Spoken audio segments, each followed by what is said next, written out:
I told you you were not supposed to drive. You didn't learn anything. You violated the law again.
Dramatic video of a Detroit gas station shooting leads to the arrest of 2 people, including the woman seen opening fire. Simon Shaquette is live downtown with how the arrests happened. Simon, tell us. Carolyn, police say our reporting last night helped lead to 2 of those arrests, and the quality of the video is simply remarkable. Stop the violence, because we will arrest you. It was the shocking video that grabbed the attention of our viewers. This woman, whose face is clearly visible on police surveillance video, now in custody. So is another man who eventually wrestled a gun away from her. Within 2 hours, literally 2 hours, that shooter was in custody. Here at Finkel and Greenfield, the altercation quickly turned violent. The woman is one of 4 people who were in a blue Dodge Charger. The other vehicle, a green Pontiac Grand Prix off to the right. Crystal clear image of the shooter. No mistake. Just before 4:30 a.m. Sunday, a heated argument breaking out between people in both cars. The woman grabs a handgun from the Dodge Charger and temporarily hides it under her skirt. Within a matter of seconds, she opens fire as someone is run over by the driver of the Pontiac. Gun to settle a dispute? I mean, the violence. I mean, you saw the video. Mm-hmm. For what? This out-of-control scene, captured with high-resolution cameras, monitored back at police headquarters as part of the city's new Project Greenlight program. Thanks to a quick police response, a weapon was recovered and others were brought in for questioning. Ultimately, a neighborhood now made safer, especially with news of the 2 arrests. Incredibly, the man who was run over there in the video not seriously injured. The other person who was shot still in the hospital in temporary serious condition. Live downtown. It's 3 John 22 is just stopped up 3 on south. John 22 and around.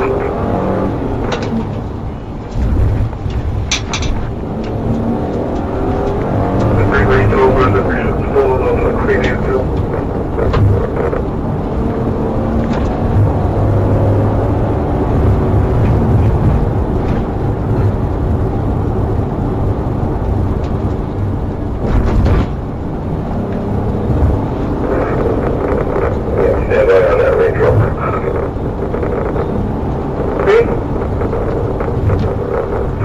Responding units switch to North Tack for me, please.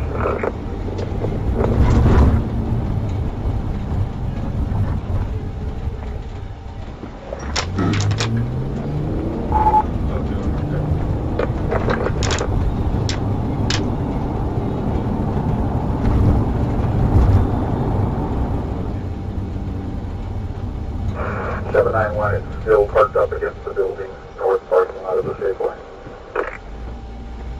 Copy, we're coming. And K97, when that was taken, there was a green Subaru that was associated with it also.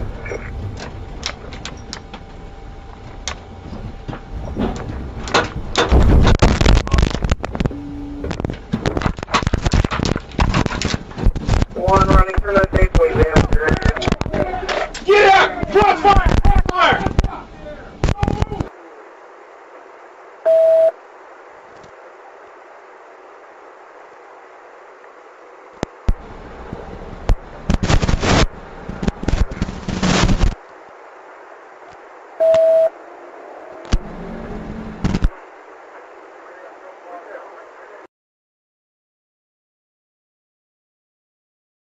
Orange County woman appeared in court for sentencing this morning. Catherine Q was convicted of drugging her estranged husband and cutting off his penis.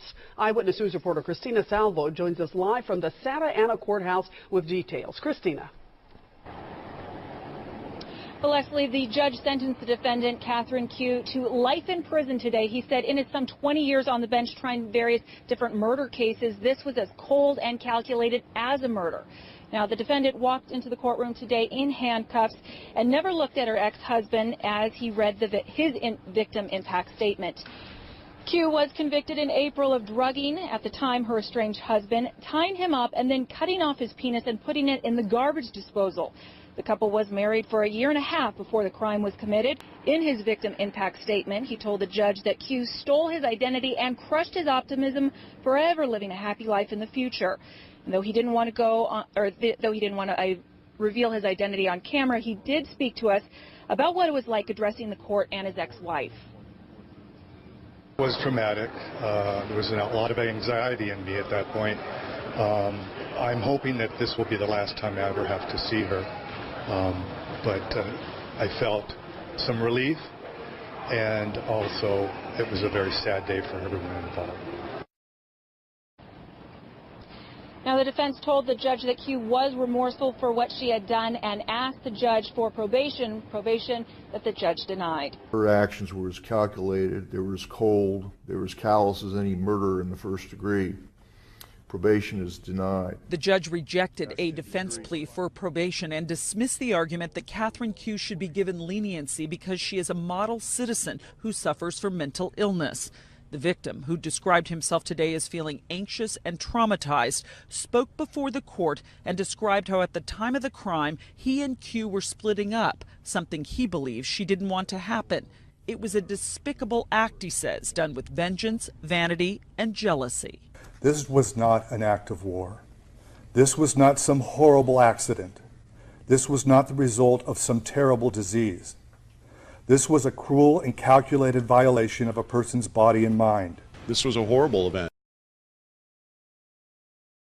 Also this noon, a judge laid down the maximum sentence for a terrible accident that killed an 8-year-old Buffalo boy. This morning's sentencing turned into a heated exchange between the judge and one of the defendants. At first, 21-year-old Levon Turrentine stood quietly before State Supreme Court Judge William Bowler, awaiting his fate.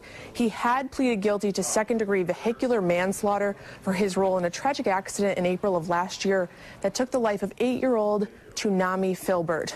Officials say Turrentine was teaching 18-year-old Brianna Hightower how to drive when she struck the boy as he ran across Porter Avenue in Buffalo. Hightower didn't have a license at the time. For some reason, after the accident, the passenger and driver switched seats, and when Turrentine was behind the wheel, he somehow struck the boy again, killing him. Turrentine was released on bail initially, but this morning we learned that he was arrested again recently for possession of marijuana and driving the same vehicle with a suspended license. The judge wasn't happy. I told you you were not supposed to drive.